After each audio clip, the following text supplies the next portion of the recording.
இருளை விலக்கி உலகை எழுப்பும் ஞாயிறு அங்கே குடியிருப்பான். அவன் ஆனை முகத்தனின் அடியவர் மனத்தில் ஒளியாய் வந்து கொலுவிருப்பான்.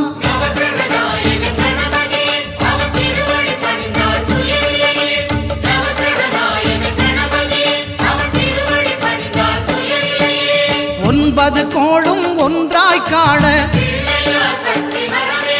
அங்கு கற்பகம் என்னும் கடவுளின் மெய்யில்